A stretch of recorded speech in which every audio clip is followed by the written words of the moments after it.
Your grading company sucks, and here's why. When the influencers took over the hobby, they did what any scammer would do. They took short-term profits over long-term gains. That's because a scam artist only cares about today and doesn't care about tomorrow. I don't care what grading company you love, SGC, PSA, BGS, or CGC, your grading company sucks, and here's why. Sports show every Friday, hot take, what's the market, behind the scenes from the car shows to the streets. There's only one show, there's only one show I wanna watch, EDI Sports Show every Friday. Welcome back to EDI Sports Show. I'm Doc Schwartz, and every week we take a look at sports and the sports card hobby. If you're new to this show, we have 4 segments. There's a hot take, where's the market, behind the scenes, and then your viewer comments at the end. Now, don't forget to also vote on the viewer poll because I love to know what you guys think, and we're going to take a look at that poll in this week's show. So if you're ready for this week's show, I think I'm excited. I'm excited. this is what I'm going to do. I'm going to take a critical look at grading cards. That's right. And what exactly the influencers have done to the hobby. I'm going to peel back the skin off the scab and expose the truth. So let's get into it. Is grading a scam or not? Should you grade your cards or not? And does grading make your cards more valuable? These are the questions that the influencers planted in your brain when it comes to grading cards. They brainwashed Batman. And I want you to understand that you didn't think about these things before the influencers came into the hobby. Because before 2020, people didn't care about grading. In fact, back in the day, no one graded their cards. So I'm going to let you in on a little secret. 90% of my PC is ungraded. 90%. In fact, most of the graded cards that I have in my PC, I bought graded. So I haven't even done much with the grading companies myself. Now, I have submitted stuff to grading companies, but I haven't done what you guys have done, which is spend thousands and thousands of dollars on grading. So let's take a look at what's happened and why you should really consider not doing what you're doing. Are you ready? I'm ready. The influencers have changed your behavior. So most people didn't grade cards back in the day. Now people think that you have to grade cards. And that shift from not grading cards to grading cards means that someone influenced you to change your behavior. Now, what I want you to understand is if you do things that are against your own self-interest, like if you're doing something that you don't want to do, that means that you're brainwashed. They brainwashed Batman. So here's what I'm going to do. I'm going to actually clean your brain. And I know you're thinking, what? You're going to clean my brain? Yes, I'm going to get rid of the influencer thoughts that you have in your head. Are you ready? I'm ready. But first we need to do a test, okay? This is a brainwashing test that I'm going to give you right now. So the first question is, would you buy a PSA 7 Aaron Judge rookie? If you answered no, you've been brainwashed. Here's the second question. Would you buy a SGC 5 Patrick Mahomes rookie? If you answered no, you've been brainwashed. And here's the final question. Would you buy a BGS 4.5 CJ Stroud? And if you answered no, you have been completely brainwashed. I'm so confused. If you're confused right now, that's because your brain is trying to find logic. And so what the influencers have done is they have affected your ability to understand reality. And they've changed your behavior from what you want to do to what they want you to do. In order to clean your brain, we have to do one thing first. We have to first identify what do you want to do as opposed to what they want you to do. So let's go get into it. And the answer is you want to buy cards, right? I mean, that's the whole reason you're in the hobby. You want to buy new cards. Now, that may not be you want to buy new modern cards. That just means you want new cards for your PC. You have the cards that you have. Some of them you don't want, so you want to sell those off, and you're looking for new cards. That's what you want to do. But what are you actually doing? The answer is you're spending your money on grading cards you already own. Why are you doing that? Why would you grade cards you already own? Use that money to buy new cards. That's what you want to do. But the influencers don't want you to do that. They don't want you to spend your money on new cards. They want you to spend their money on grading fees, because grading fees keep the influencers in business, because the grading companies sponsor the influencers. And that's how they brainwashed you. So what we're going to do is we're going to clean all of this up so that you actually get to do what you want to do. Step right up, ladies and gentlemen. So we need to reverse the brainwashing, and here's how. So that's the first question. What do you want to do? And we already said the answer is that you want to buy cards. So the solution is we need to reverse what's been happening. Okay, we need to take back control of your brain and reverse the brainwashing so you get to do what you want to do and not do what the influencers want you to do. And I'm all for that. I want you to go out there and go find the cards that you want and go buy them. Now, the only way that that's going to happen is you have to take away the influencer thoughts in your head that's telling you, I shouldn't buy cards, I should grade the cards I have. You should not do that. So here's what I'm going to do. This is logic, this is reasoning, this is critical thinking. How much money have you spent on grading since 2020? Go get the receipts. Yes, press pause, go get your receipts, and add up how much money you have spent on grading fees since 2020. I bet you've spent thousands and thousands of dollars on grading. And I know that because I sent 39 cards into SGC last year and it cost me $700. $700, folks. That's 39 cards. And I know all of you have graded way more than 39 cards, which means that you have spent thousands and thousands of dollars on grading fees. Not on new cards, on grading fees. So what I want you to do is I want you to add up all the receipts of all of your grading, and then I want you to take a look at that number, and I want you to go to your chase list, all the cards that you want to buy, and I want you to look at how many cards you could have bought with the money you wasted on grading. And that's how you start to reverse the trend. When you start to realize that you're not doing what you want to do anymore, you're doing what someone else told you to do and influenced you to do and brainwashed you to do. And that's how you start to get out of the brainwashing. That's how you start to free your mind to do what is in your best interest, not in the influencer's best interest. So we're going to keep going. We're going to keep going step by step until you're completely free of the influencer brainwashing. Okay? So let's do step 2. I want to buy some cheese.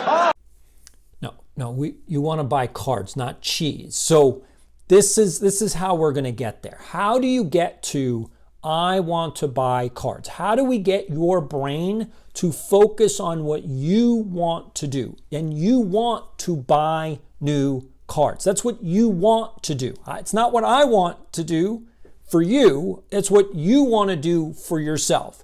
You want to buy new cards. I spoke to a viewer last week who from my channel got inspired to actually start selling their cards off. Yes, because most of you have a hoard. Yeah, the collection that you have in your closet or you have in your basement is not a PC. It's a hoard.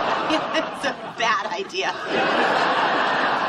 And I know a thing or two about hoards because I sold 8 million cards over the last 6 years, and trust me, you need to get rid of the hoard. That's not a PC. You can't appreciate a hoard. It's too much. You need to get rid of your stuff. So what you want to do is you want to start selling stuff off. And so this viewer contacted me, again, on X and IG, and we started chatting, and this is what disturbed me. What they were saying is they were selling off some of their cards, which I said, that is awesome. Keep doing that. You're doing a great job. And then they said, but I'm setting aside money for grading. I had no idea what was going on. To which I didn't say anything because I'm like, that's a concern. Why are you doing that? If you're selling off your cards, you're making money. What are you doing with that money? Now you're sending it to the grading company. Why? That's your money. That's your money. Go buy new cards with your money. So what I want you guys to understand is when I sold off 8 million cards, I sold off 8 million cards. What I did with that money was buy new cards. Now, my whole point is that I'm curating a PC. I'm not trying to get a new hoard. So I sold 8 million cards in order to buy like 3 or 4 cards. And I've been slowly buying cards to fill in the PC, but I'm still trying to figure out, what do I want my PC to be? Now, I'm working on a video right now. I'm researching and developing that video. I'm producing it to go over the 3 types of PCs that you can curate, because their philosophy, their curation strategies. How can you make something valuable to you? And that's the point. This is a hobby.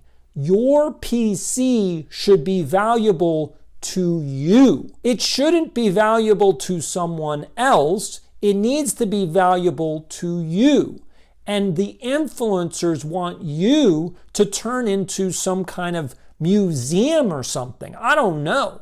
But no one's coming to your basement to look at your PC. You're not selling tickets to view your PC. It's not a collection that's worth other people's viewing. You're going to share it with friends. You're going to share it with people in the hobby, and only people in the hobby are going to appreciate it and be like, oh, that's pretty cool. But it's not valuable. You need to get out of that mindset that they have created, that your PC is going to be worth millions and millions of dollars. It is not. So here's what I want to do right now. I'm going to show you what's the difference between these 2 cards, okay? So here is a Tom Seaver rookie, which is graded a 6.5, and here is a Tom Seaver rookie, which is ungraded. What's the difference between these 2 cards? Now, I know what you're going to say. You're going to be like, well, this one is graded and this one is not graded. And that's the point. Which one has more upside? If you're talking about value, which one is better for you to buy? This one is way better to buy than this one, because this one has no upside. This one is it. You can't buy this card and think it's going to go up in value. It's already up in value. There's nowhere else for it to go. It is worth what it's worth. And it's not going to be worth more in the future. Not at the level that you guys think it is. Like, this card is worth around $2,000, which has actually come down over the last 6 months. It was worth $2,500. Now it's worth $2,000. But it's not going to go to $5,000. It's not happening. This is going to be worth around $2,000. Maybe it'll be worth $2,500 in a few years, maybe in 10 years, but it's not going to be worth $5,000. That's what you need to understand. This card is the one that has the upside. If you buy an ungraded card and you decide to grade it, which again, I'm not saying you should, if it's in your PC, don't grade your cards. 90% of my PC is ungraded cards. But for you as a collector, this is what you should be looking for. Ungraded cards. Now, this is vintage. That's a whole different story. So I'm going to get into modern in a second. But on a vintage side, you should be looking for ungraded cards because they're going into your PC. It's what you want. So why would you spend $2,000 on this card when you could spend $700 on this card? It's the same card. Or is it starting to sink in? So that's my point, is that if it's for your PC, go buy this card and stay away from this card. You don't need this card. Now, if you're trying to do an SGC like 6.5 set, then yeah, you're going to want this card. And this is a very specific card for a lot of specific people. And some people like to spend a lot of money. And again, I have no problem with that. You do what you want to do with your money. You do what you want to do, not what someone tells you to do. What I'm trying to do is get you to understand that there's way more out there than the influencers tell you there is. There's way more to look at than what the influencers know about. Now, I don't know if they're doing that on purpose or if they're just so naive and dumb that they don't know what they're saying. But this card you don't need. Now, if you have $2,000 that you just don't care about and you're like, you know what, I want an SGC 6.5 because I know that it's going to be a high quality card. You don't know what the grade of this card is. You have no idea. This could be a 6, this could be a 4, this could be a 3. You don't know, but that's the point. Who cares? It's for your PC. If you're a Seaver fan, and I'm a Mets fan, so I didn't really grow up with Tom Seaver because he had already been traded. I was born after he was traded and gone, and he came back in the 80s, but at that point he really wasn't Tom Seaver. So I never saw Tom Seaver really pitch. I don't care. I'm a Mets fan. So, and this was my dad's favorite pitcher, growing up. So I have this card ungraded in my PC. I graded this one because unfortunately the influencers won't let me sell this one to you guys. You won't buy this card. So now, okay, well, this one's in my PC. You can't have it now. It's in my PC. And now I have this one graded for you guys. But now it costs $2,000. So are you willing to fork over $2,000? And that's what you now need to figure out is why are you overpaying for cards? Go buy ungraded. It is much less expensive. You will get more of the cards you want in your PC. And stop spending the money on grading, which is basically not helping you at all. It's not helping you. Why are you wasting thousands and thousands of dollars on those grading fees? All right, so now let's talk about modern cards, right? Because that's vintage. We all know about vintage. No ungraded cards back in the day. Therefore, when you grade a card and you get a 6.5, which I did, this is a pretty high condition for a vintage cards that I just got graded. Again, I kept my cards in pretty good shape, so I'm not surprised that I get 6s and 7s and 8s. I don't have 10s because, unfortunately, we all know, and I'm going to talk about this right now, we all know that the SGC 10s and the PSA 10s are all fake now. You're juicing your cards, you're trimming your cards. And I just want to give a big shout out for all of you people in the hobby who don't seem to understand where sports card radio fits in. First of all, they've been around for 15 years. They're not a Johnny-come-lately. They've been exposing what's going on in the hobby. If it wasn't for sports card radio, we never would have found out that the PSA 10 Honus Wagner card that was bought by Wayne Gretzky and the former LA Kings owner was a complete fake. It was trimmed. So the PSA 10 is a fake. The SGC10 is a fake. The Black Label BGS is a fake. That's what you guys need to start understanding. So here's a modern card that you all got crazy over. Okay, so that's the Mac Jones SGC10 or a PSA 10. Who cares? But all of you went crazy over this card back a few years ago. This card was going for $500 and the PSA actually was going for like $1,000. You remember this? So understand that no one cares about this card. And yet this is what the influencers have done. Because all you care about is the 10, then the SGC 5 is worthless. The PSA 4 is worthless, which is why I'm asking all of you, contact me on X and IG. If you have SGC, I prefer SGC. So if you have SGC 4s, SGC 4.5s, and SGC 5s, let me know. Because they're worthless to you. And I might consider buying them. Because they're worthless to you. Because that's what's happened. The influencers have basically ruined your cards. You sent them in, you paid for the grading to ruin your own cards. You should stop grading. Stop grading your cards. And the reason you should stop grading your cards is because they're worthless once you grade them. Because everybody's grading their cards.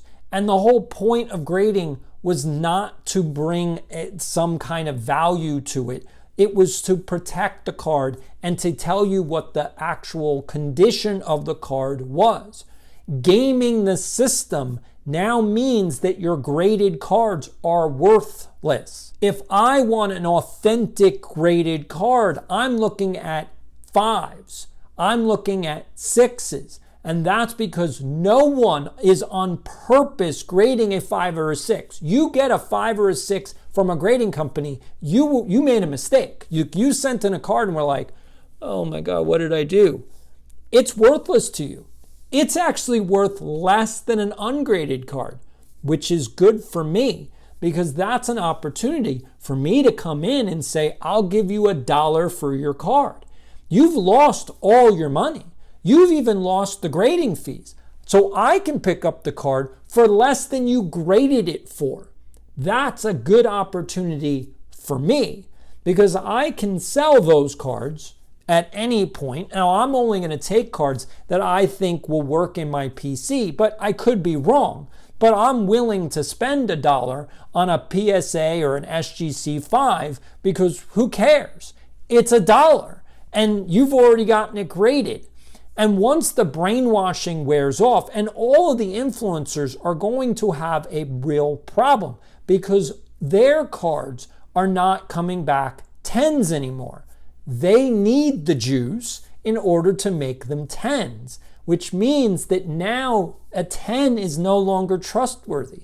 I don't think I would buy a 10 ever. Now, I got this one graded, so I know I bought it raw for $20 and then I spent another $17 to get it graded. So I'm $37 into this card and it's probably worth $5. Is what it is. Now, it's going into my PC. I'm going to talk about why it's going to my PC later on in the show, so stick around because you're going to want to hear that story.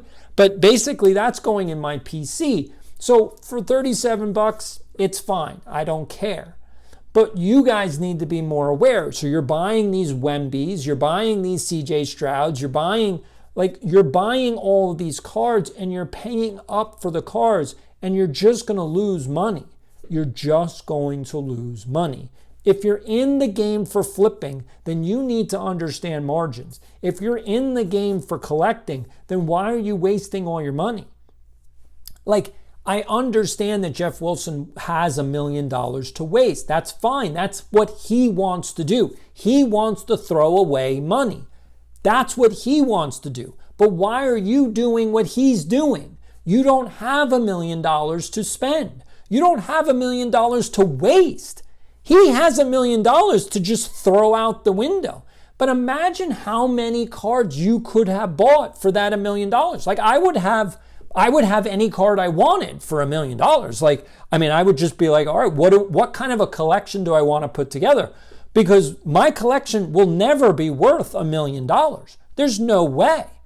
So I would buy, these are the cards that I would buy. If I had $1 million to waste, I would go get a Babe Ruth, I would go get a Lou Gehrig, and I would go get for the 1940 play ball set. So that's a shoeless Joe Jackson. That's like, there's a whole bunch of cards that I want for that. So for $1 million, I could get every card I wanted. And yet he doesn't have every card he wants, and he wasted $1 million.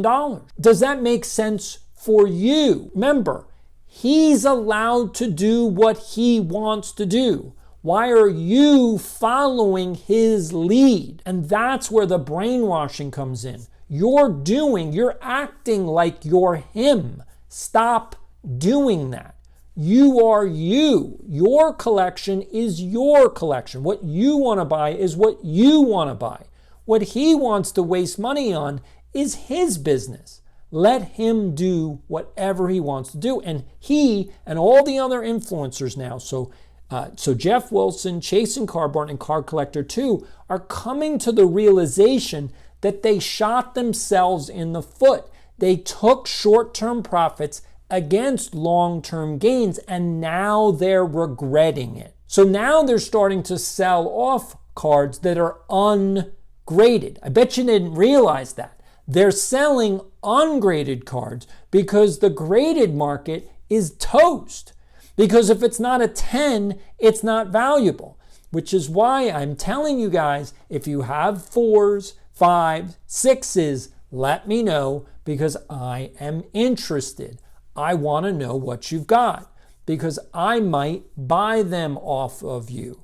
Now the question is, do you want to go in my direction, or do you want to go in the influencer direction? The influencers have not done anything that was good for you. It was only good for them. And I want to help you clean your brain, get rid of the brainwashing, and start to think clearly. So here's what I want you to do. We're going to end this segment with, this is what I want you to do. Now that your brain is clean, now that you know what's going on, what you want to do is buy new cards. That's what you want to do. Buy new cards. So when you set your budget together, and you should have a budget, so when you put your budget together, forget about grading.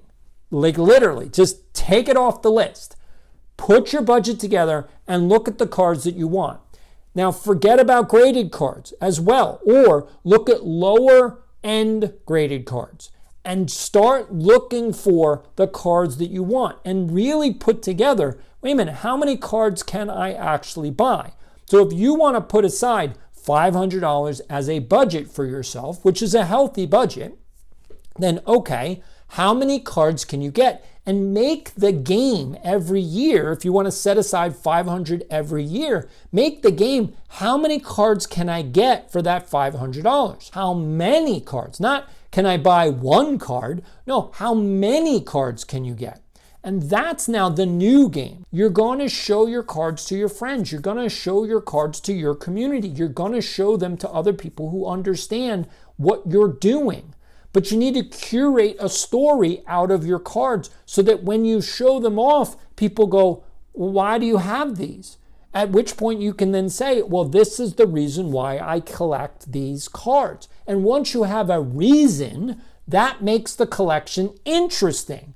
If you just have a bunch of random cards, who cares? And that's the Jeff Wilson collection. It's just a bunch of random cards. He has LeBron James, and he has Steph Curry's, and he has Aaron Rodgers, and you're like, is there any reason why you've collected all these things? And he doesn't have a reason. He's like, because they were really expensive. And it's like, so you're stupid. Like, okay, I get it. All right, so this is the stupid collection. That's great. He should get it trademarked with PSA. PSA does set registries. They should actually have the PSA's The Stupid Collection. And that might make it worth more money if it was called The Stupid Collection, because that's what it is. He literally bought the most expensive stuff because he was chasing after the Joneses. He didn't like that he wasn't getting enough attention. Again, I don't know what happened when he was a child, but clearly his parents didn't pay any attention to him because he's trying to find attention here on YouTube. And he bought the most expensive cards because that's what he did. He didn't care what they were, which is why he overpaid for everything. Because the more he paid, the more happy he was. He was like, how much is it going to be? $100,000? That's awesome.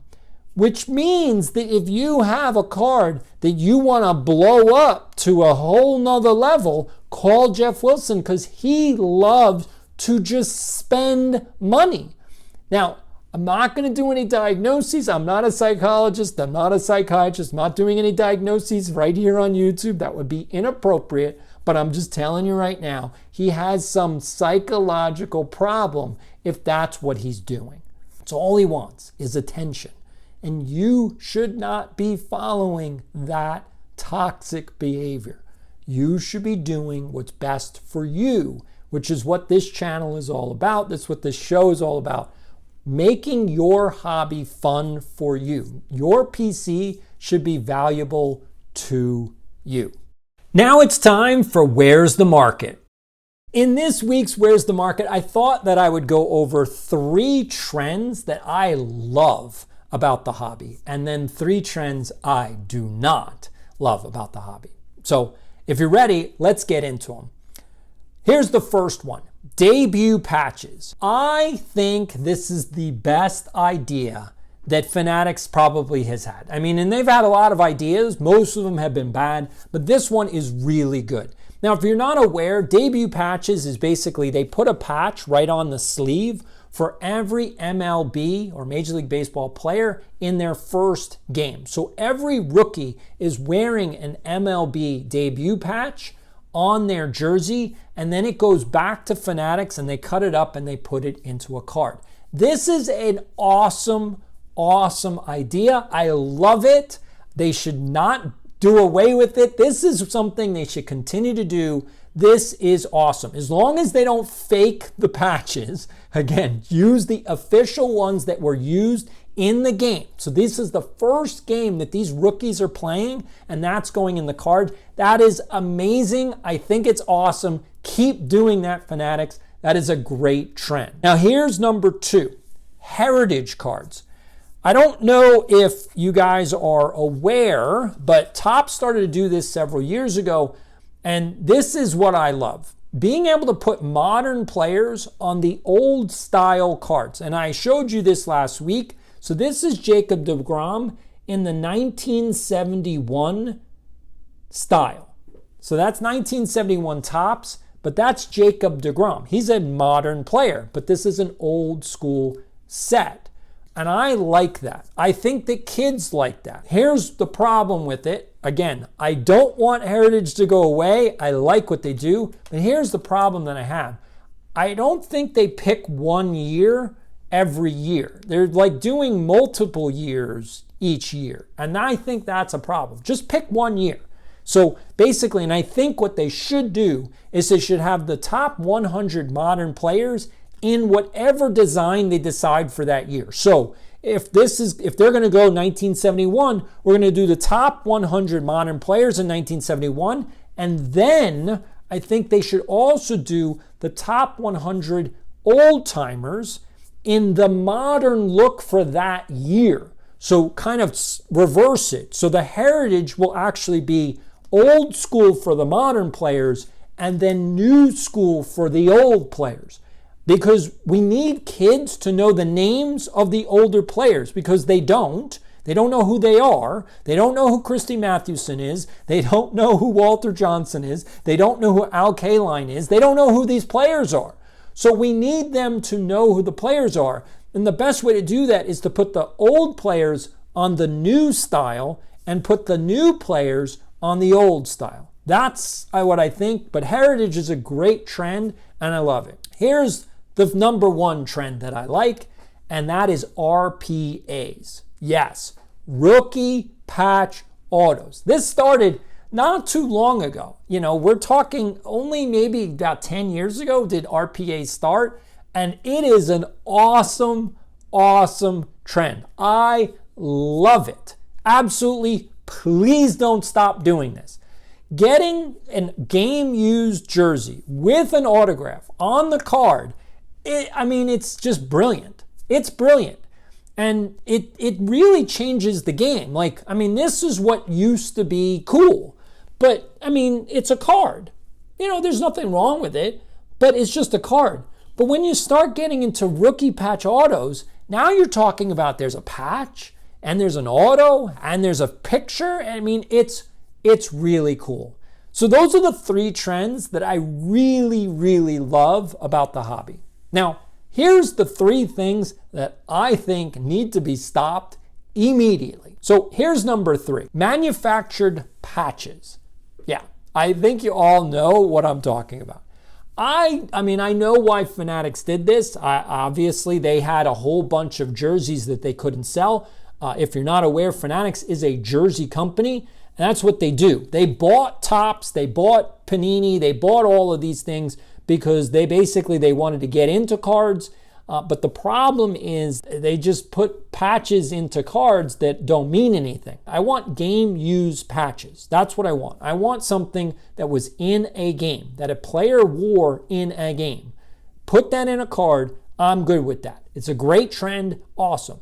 But stop with these manufactured patches. Why are you doing it? It's making the other patches bad.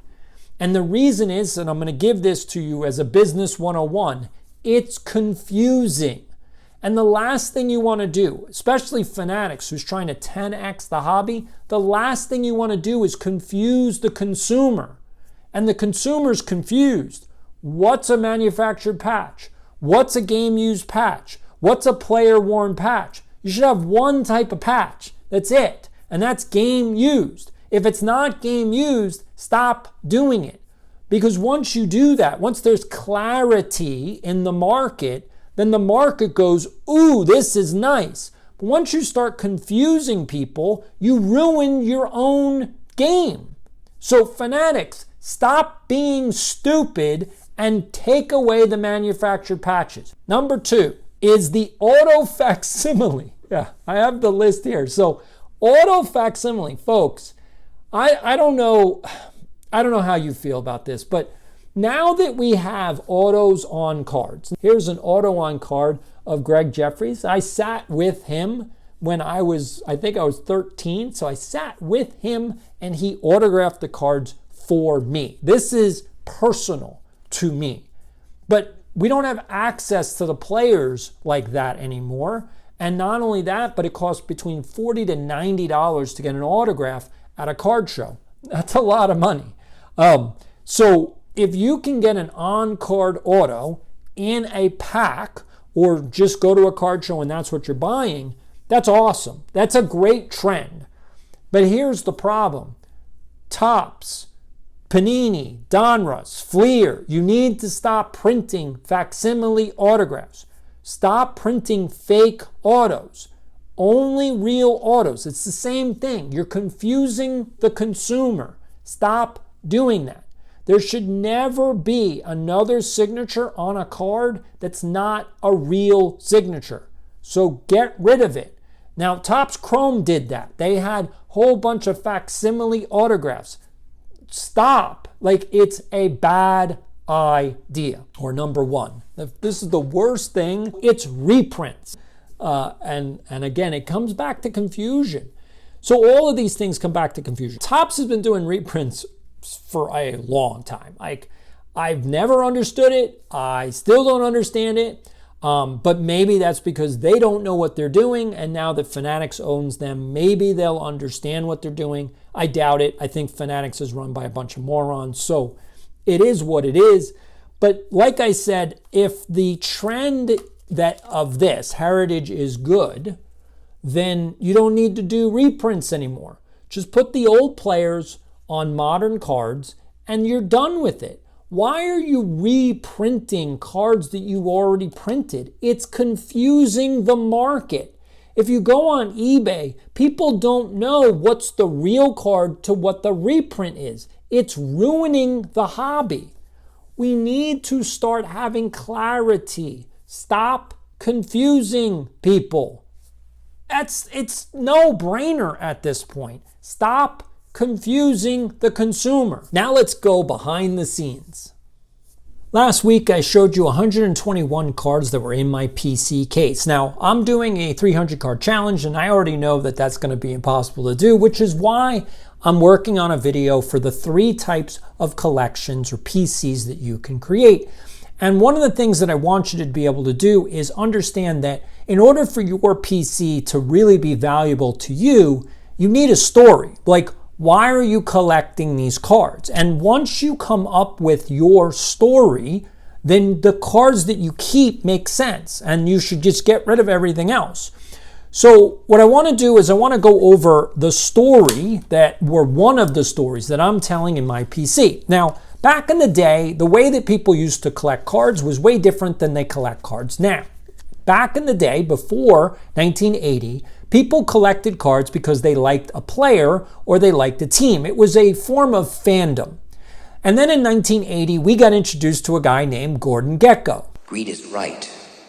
Greed works. Now, the reason that I bring that up is because once Gordon Gekko came into the picture and greed was good, then you started to think about your cards in a hype machine. And the biggest hype machine was this guy, Greg Jeffries. Now, the reason that I bring up Greg Jeffries, and you see that I have this one autographed, I sat next to Greg Jeffries when I was a teenager, and he signed the card for me. And so it's impersonal to me. I grew up in New York City, or grew up in the New York area. I grew up a Mets fan, and so Greg Jeffries was awesome because the hype machine was all about Jeffries. And for a Mets fan, that was the best. And I have, and as you saw in my sports card journey, saw me burn one of Donruss Greg Jeffrey rookie cards. Now, the reason that I did that is because it's a metaphor. I know some of you didn't get that, so it's okay. It was a metaphor of the hype machine where they blow these players up to the highest level, like Jeffries, and then they watch them burn. And that's exactly what happened to Jeffries in the 80s. He came out, he was hyped up, everybody wanted his card, and then they watched Greg Jeffries burn. Now, here's another guy that we did that in the modern era, and that is Mac Jones. So Mac Jones was overhyped. Everybody wanted his card, and then we hyped him up, and then we watched him burn. So that's one of the stories from my PC. These are all going in my PC because this is one of the stories that I want to tell in my PC of the hype machine. Cards that went to the moon and then we watched them burn. So that's going in the PC, that's going in the PC, and that's going in the PC. Now let's get to your viewer comments. There have been so many comments, and I want to thank you all for making comments. I want to thank you all for participating and engaging. I have 1,500 subscribers, and according to YouTube, I have over 500 comments on these videos, which is unbelievable, 30% engagement. So please keep making comments. But here's the comments that I'm picking out this week. So the first one comes from Deadly Redley, and he says, come on, man, you're better than that. Why wouldn't you go into depth about buying cards from different decades 20 years later, or just from certain decades or eras in the past? Why use prospecting as an example? Obviously, people know what their cards from 5 years ago are worth now. And so I want to thank Deadly Edley for the comment, and here's my response. No, they don't. No, people don't know what the cards are worth. I don't know why you think they do. You know what the cards are worth, or at least I'm assuming that you do. But most people don't. I get DMs all the time, and when I go to card shows, that's typically the first question people ask me is, what are these cards worth? And even when I get people who DM me, they're like, I have all of these cards. Do you know what they're worth? And So the question really becomes, do people know what cards are actually worth? And the answer is no, they don't. So Deadly Edley, that's why I make videos. That's why I did What Are Your Cards Worth? That's why I did a video way back a year ago, which is the truth about sports card investing. And I've done several videos on what card values are, because people don't know what they're worth. That's the whole point, is there's a confusion in the market. So again, I appreciate the comment. I think it was great, awesome, but that's the answer. So let's get to comment number 2. So comment number 2 comes from Juhosefek. And so this is a long one. So I'm going to leave it up on the screen. Actually, what I'm going to do is, maybe I'll do split screen. I'm going to leave it up on the screen so you can pause it, read it on your own. And I'm going to just respond to it because I don't want to read the whole thing. I don't want to bore you. Anyway, what he was saying is that he's in pharma and he has an MBA, and he was looking at Cards HQ from my video about Jeff Wilson, and that Cards HQ might be in trouble. And what he was saying, which I thought was really, really, really smart. And again, this guy has an MBA, so he understands kind of market and business and what's a good strategy.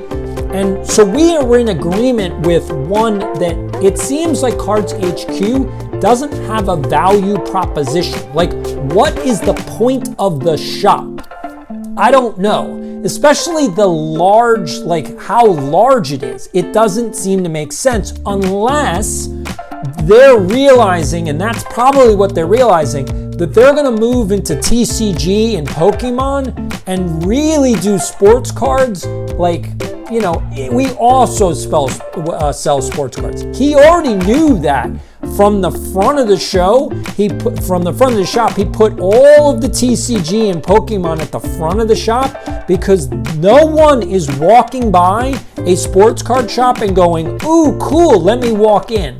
It's not happening. And so I think he's recognizing the market is TCG and Pokemon, and he can sell sports cards from his SCI channel, and maybe he'll sell a lot of cards.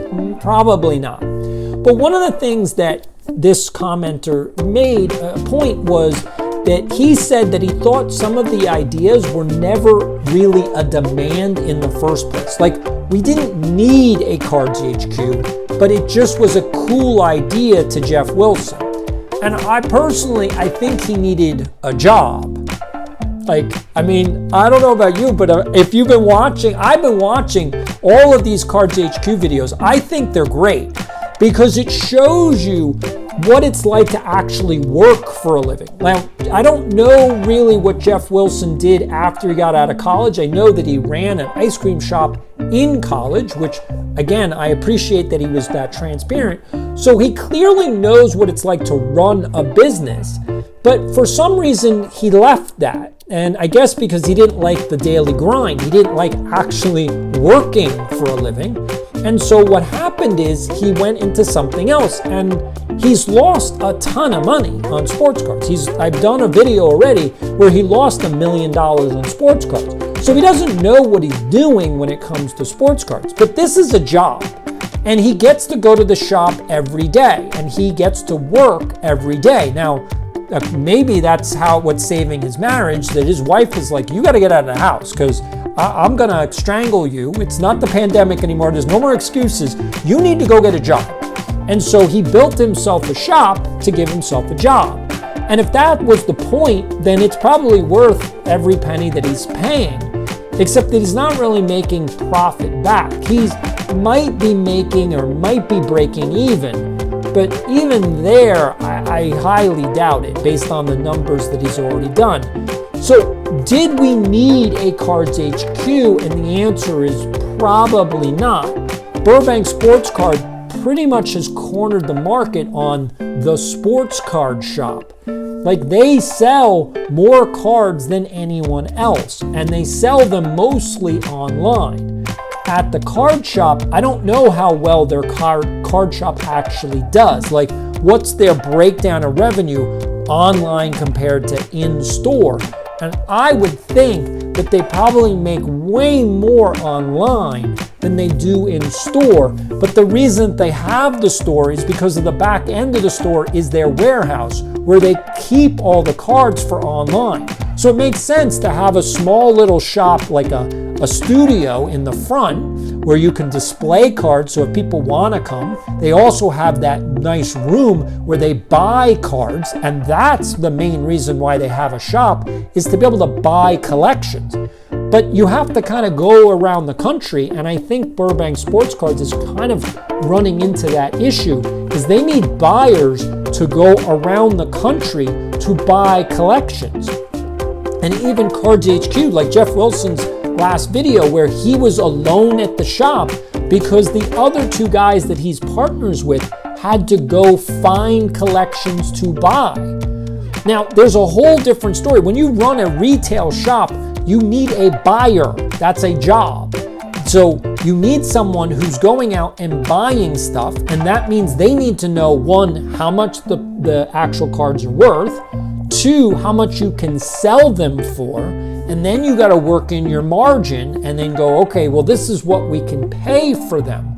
And I don't think that Jeff Wilson seems to have the margin piece of this done very well. It sounds like they're not making margins that they need to make. You need to make at least 30% on your margins overall in the business in order for the business to not go out of business. If you're not making 30%, you're gonna go out of business very, very quickly. And the reason is because it's gonna get eaten up by taxes, it's gonna get eaten up by your expenses.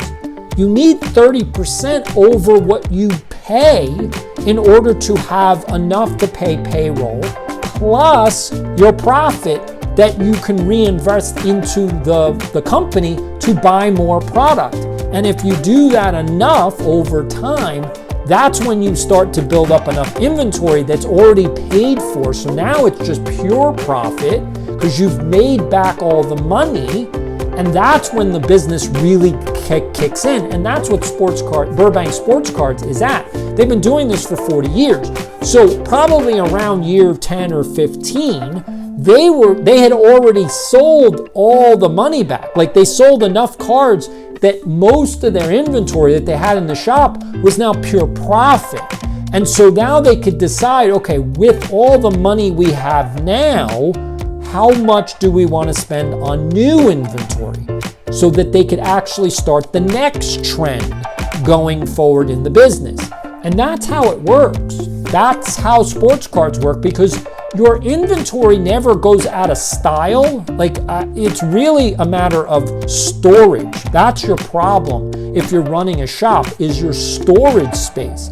Because the bigger the storage space, you can have as many cards as you want. And I think that was probably the big mistake that Cards HQ has, is they made the entire place the display when they should have probably made like a bigger back end for all the storage, like shelves, and so they could sell online. But obviously, I mean, they're trying to work it out, but I appreciate the comment. Hopefully that made sense. I don't know, I kind of ramble a little bit, but I appreciate it. Now, let's get to the poll that I ran on the channel, and I want to thank everybody for going and voting. Please keep coming back to the channel. I put polls up. I want to hear what you think. So here was the question that I asked. Do you consider yourself a collector or an investor? And it was interesting because some of you put comments down, and I appreciate the comments on the polls because it really explains a lot. And some of you were saying, you know what, I don't know if I'm a collector or an investor. I'm kind of caught in between. But here's what the numbers played out. So 89% of you said you're a collector, and 11% of you said you're an investor. So I want to thank everybody for joining me this week. This was a big show. I put a lot of work into this show, as you can see from the editing and all of the other stuff. Please join me next week. Now, I want everyone to understand, if you're here with me at this point, there is going to be another video coming out very soon. It's a breaking news video, so that's something that you should be aware of. Again, if you're here at the end, I appreciate it. I'll see you next week. This is Doc Schwartz saying, have a great weekend. Fitness Sports Show every Friday. Only one show. There's only one show I wanna watch. ED Sports Show.